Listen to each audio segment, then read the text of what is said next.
அருட்பெரும் ஜோதி, அருட்பெரும் ஜோதி, தனிப்பெரும் கருணை, அருட்பெரும் ஜோதி. துக்கத்திலிருந்து ஒருவாறாக சமாளித்து கொண்டிருந்த சமயத்தில் 2 மாதங்கள் ஓய்விட்டன. பிறகு பொன்னேரி சின்னக்காவணத்தில் இருக்கின்ற தன்னுடைய தாய் வீட்டுக்கு குழந்தைகளோடு சென்று விடலாம் என்று உத்தேசித்தாள் சின்னம்மை என்று நேற்றைய உரையில் பார்த்தோம்.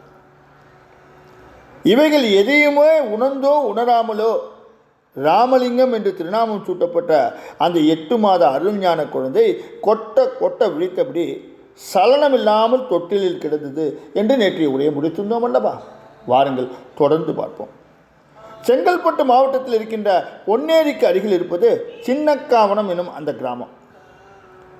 3 சிறு வீதிகளோடு முடிந்து போன அந்த கிராமத்தில் நாட்டோடு போட்ட கல்வீடுகளை காட்டிலும் குடிசைகளே அதிகம். அவையும் எல்லாமுமாக சேர்ந்து 60 தலைக்கட்டுகள் தான் தேரும்.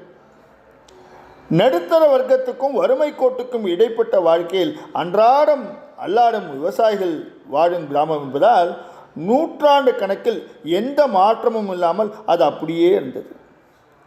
அழகிய அந்த கிராமத்தைப் போலவே மக்களும் நல்ல பண்புகளை உடையவராக இருந்தார்கள். கணவர் ராமையா பிள்ளை காலமான பிறகு தன் குழந்தைகளோடு சின்னக்காவணத்தில் உள்ள தாய் வீட்டுக்கு சின்னம்மை வந்து சேர்ந்து 2 ஆண்டுகள் ஆகிவிட்டன. இதுவரை தாயின் அரவணைப்பில் எப்படியோ ஒரு விதமாக அவள் குழந்தைகளோடு காலத்தை ஒட்டிவிட்டார். இறைவனுக்கு தன் பக்தர்களை மேலும் மேலும் சோதனைப்படுத்துவதில்தான் என்ன ஆனந்தம்! ஆம், அதுவும் இறை சோதனையாகத்தான் அந்த சோதனையும் நிகழ்ந்தது. சின்னம்மைக்கு இருந்த ஒரே ஆதரவான அவளது தாயும் சிவனடி சேர்ந்தார். மருதூரைப் போலவே சின்னக்காவணத்திலும் சின்னம்மை தன் குழந்தைகளோடு நிர்கதியானாள். இனி என்ன செய்வது என்று புரியாத நிலையில் தாயின் சாவுக்கு பிறகு 1 மாத காலமாக தவித்து கிடந்த சின்னம்மை கடைசியாக ஒரு முடிவுக்கு வந்தார். அந்த முடிவோடு மூத்த மகன் சபாபதியை அழைத்து அவனிடத்தில் பேசினாள் அவள். தம்பி சபாபதி, உங்கள் தகப்பனார் காலமான பிறகு மருதூரில் நமக்கு வருமானம் இல்லாமல் போய்விட்டது. அது உனக்கும் தெரியும் என்றவள் மகனின் முகத்தை ஒருவித கவலையோடு பார்த்தாள். ஆமாம் அம்மா, சொல்லுங்கள் என்று அவளை மேலே சொல்ல தூண்டினான் சபாபதி. அதனால்தான் இங்கு உனது பாட்டியார் வீட்டுக்கு எல்லோரும் வந்துவிட்டோம். இது நடந்து போன விஷயம்தான்.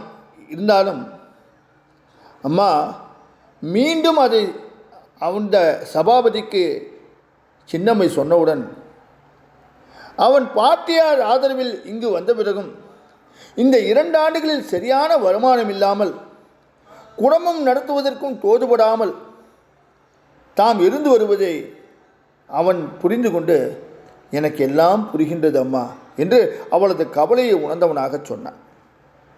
தன் கவலையை மகன் உணர்ந்து கொண்டதில் மனம் தெளிந்த சின்னம்மை சபாபதி, உங்கள் பாட்டியாரும் காலமாகிவிட்டார். ஏதோ அவர்கள் கொஞ்சம் சேமித்து வைத்து போயிருந்தார்கள். நாம் இங்கேயே உட்கார்ந்து காலம் தள்ளினால் அதுவும் காலியாகிவிடும். அதனால் எல்லோரும் சென்னை பட்டணம் போய்விடலாம் என்று நினைக்கின்றேன். அங்கு உங்களுக்கு நல்ல கல்வி கிடைக்கும், பிற்பாடு சரியான பிழைப்புக்கும் வழிபிறக்கும் என்று தன் முடிவை சொன்னார்.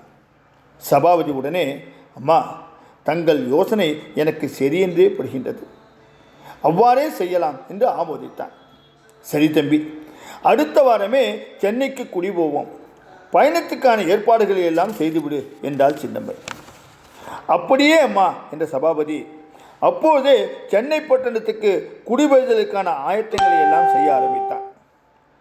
அவன் போன பிறகும் சற்று நேரம் உட்கார்ந்திருந்த சின்னம்மை தாகம் எடுத்து தண்ணீருக்காக பசு குரல் கொடுப்பதை கேட்டு எழுந்தவள் கொல்லைப்புறம் நோக்கி சென்றாள். தொடர்ந்து என்ன நடந்தது நாளைய உரையில் பார்ப்போமா? அருட்பெரும் ஜோதி, அருட்பெரும் ஜோதி, தனிப்பெரும் கருணை, அருட்பெரும் ஜோதி.